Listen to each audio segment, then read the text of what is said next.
New gen ആണ് കേട്ടോ, new gen. നമ്മളൊക്കെ ന്യൂജൻ എന്നൊക്കെ പറയുമ്പോഴേ ഹാഫിസ് ലൈഫിൽ ആരാകണം എന്ന് ചോദിച്ചപ്പോ എന്റെ ഉപ്പാനെ പോലെ, റൊണാൾഡോനെ പോലെ ആകണം, മമ്മൂട്ടിയെ പോലെ ആകണം, ടൊവിനെ പോലെ ആകണം എന്നൊക്കെ പറയുന്ന കുട്ടികളുടെ മുന്നിൽ ഒരു ഹാഫിസ് പറയാ എന്റെ ഉപ്പായെ പോലെ ആകണമെന്ന്. ഉപ്പായെ പോലെ ആകാൻ ഹാഫിസ് 3 കാര്യങ്ങൾ ചെയ്യണമെന്ന് അങ്കിൾ പറയാണ്. അങ്ങനെയാണെങ്കിൽ ആ 3 കാര്യങ്ങൾ എന്തൊക്കെയായിരിക്കും? ഞാൻ ആദ്യം ഖുറാൻ ഓതും, ആഹാ, നിസ്കരിക്കും, ഓക്കെ. എല്ലാ പുവർ പീപ്പിളിന് ബ്ലെസ്സിങ് ചെയ്യൂ, എന്റെ ഫാമിലിനെ ബ്ലെസ്സിങ് ചെയ്യൂ. ഈ 3 കാര്യങ്ങൾ ചെയ്താൽ മോനെ ഉപ്പായെ പോലെ ആകാൻ പറ്റും.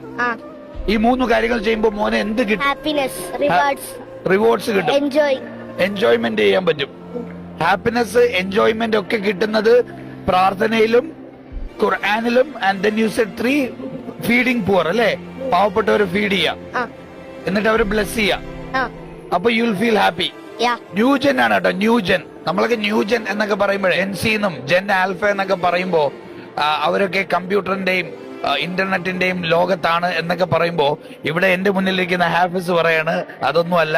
ഹാപ്പിനെസ് വേണമെങ്കിൽ പ്രാർത്ഥിക്കുക, വിശുദ്ധ ഗ്രന്ഥങ്ങൾ വായിക്കുക, പാവപ്പെട്ടവരെ ചേർത്ത് പിടിക്കുക. ഈ 3 കാര്യം ചെയ്താൽ നിങ്ങൾക്ക് ഹാപ്പിനെസ് കിട്ടുമെന്നാണ് ഹാഫിസ് പറയുന്നത്.